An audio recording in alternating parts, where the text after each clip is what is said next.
আসসালামু আলাইকুম। আজকে আমরা রান্না করব খুলনার ঐতিহ্যবাহী খাবার চুই ঝাল দিয়ে গরুর মাংস।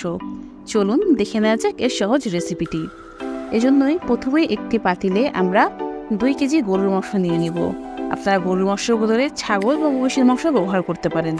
দিয়ে দিব 1 চা চামচ লবণ, 2 চা চামচ হলুদ গুঁড়ো, 2 টেবিল চামচ মরিচ গুঁড়ো, ধনিয়া গুঁড়ো দিয়ে দিব 4 চা চামচ। তারপর আমরা দিয়ে দেবো আদা রসুন বাটা।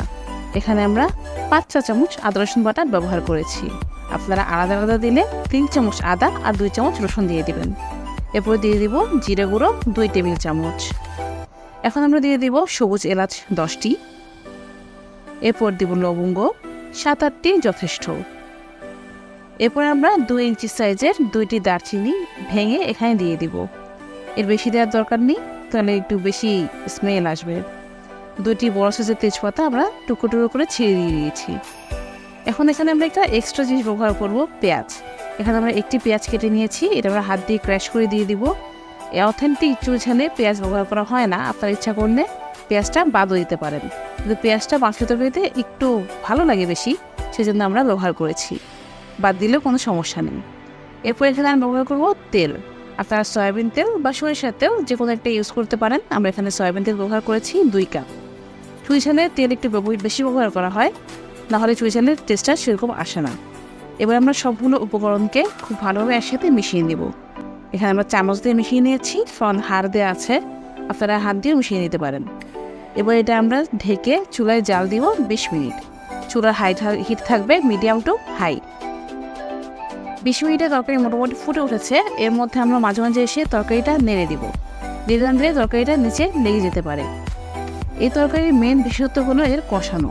এর ঝোল যখনই কমে যাবে আমরা কিছুটা গরম পানি দিয়ে আবার এটা নিয়ে কষিয়ে নিব।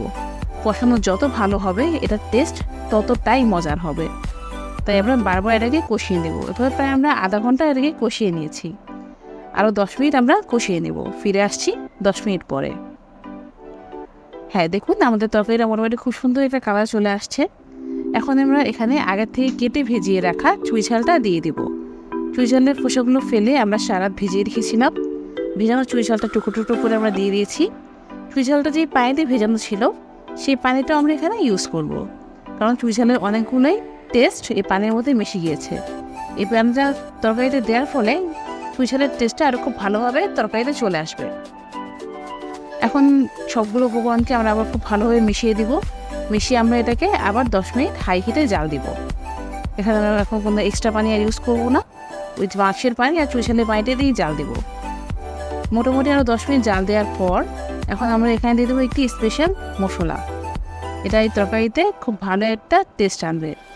খুব বেশি কিছু না, এখানে আমরা মাত্র 2 চামচ জিরার গুঁড়ো আর 1 চামচ গরম মশলার গুঁড়ো মিশিয়ে দিয়েছি। দিয়ে আমরা তরকারিতে দিয়ে খুব ভালোভাবে মিশিয়ে নিয়েছি। এখন আমরা এখানে ব্যবহার করব দেশি রসুন। আমরা এখানে 11টি দেশি রসুন দিয়েছি। আপনারা ইচ্ছা করলে ইন্ডিয়ান বা চাইনিজ রসুনও ব্যবহার করতে পারেন, বাট সেগুলো গলে যাওয়ার সম্ভাবনা থাকে, দেশি রসুনটা সহজেই গলে না, তাই আমরা এখানে দেশি রসুনটা ব্যবহার করেছি। আর দেশি রসুনের টেস্ট অন্যান্য রসুনের থেকে খুবই ভালো। এবার রসুনটাকে আমরা তরকারির সাথে খুব ভালোভাবে মিশিয়ে দেব। এটা যত ভালোভাবে কষানো হবে প্লাস মেশানো হবে, এই তরকারিটার টেস্ট ততটাই মজাদার হবে। আমরা একটু ঝাল পছন্দ করি, তাই আমরা এখানে এক্সট্রাভাবে আরও কিছু কাঁচামরিচ দিয়ে দেবো। এখানে আমি 12টি কাঁচামরিচ ব্যবহার করেছি। আপনারা কমিয়ে বা বাড়িয়ে দিতে পারেন বা নাও দিতে পারেন, এটা যা যার টেস্টের উপর নির্ভরশীল। এখন কাঁচামরিচটাকেও আমরা খুব তরকারির সাথে ভালোভাবে মিশিয়ে দিব। মিশিয়ে এটাকে আমরা আরও 10 মিনিটের মতো জাল দিব। এখন আমরা এখানে আধা কাপ গরম পানি দিয়ে দেব, জাস্ট গ্রেভিটাকে একটু বাড়ানোর জন্য। গরম পানিটা দেওয়ার পর এটাকে আমরা আরও 15 মিনিট মিডিয়াম হিটে জাল দিব। ফিরে আসছি 15 মিনিট পরে। দেখুন 15 মিনিট পরেও আমাদের রসুনের কিছু হয়নি। রসুনটা প্রায় আমরা আধা ঘন্টা জাল দিয়েছি। দেশি রসুন দেখি এখন আর কিছুই হয়নি, বাট মশলার সব টেস্ট রসুনটার ভিতরে চলে গিয়েছে। দেশি রসুন বলে এটি গলেও যায়নি। তো এই তো খুব সহজেই তৈরি হয়ে গেল আমাদের চুই ঝালের গরুর মাংস। এটি আপনারা যাকে দিবেন সেই পছন্দ করবে এবং বারবার আপনার কাছে খেতে চাইবে। তাহলে আজকে এই পর্যন্তই। আবার আমরা নতুন করে রেসিপি নিয়ে ফিরে আসবো খুব শীঘ্রই। আমাদের সাথেই থাকুন, আমাদের চ্যানেলটাকে সাবস্ক্রাইব করে দেবেন। আল্লাহ হাফেজ।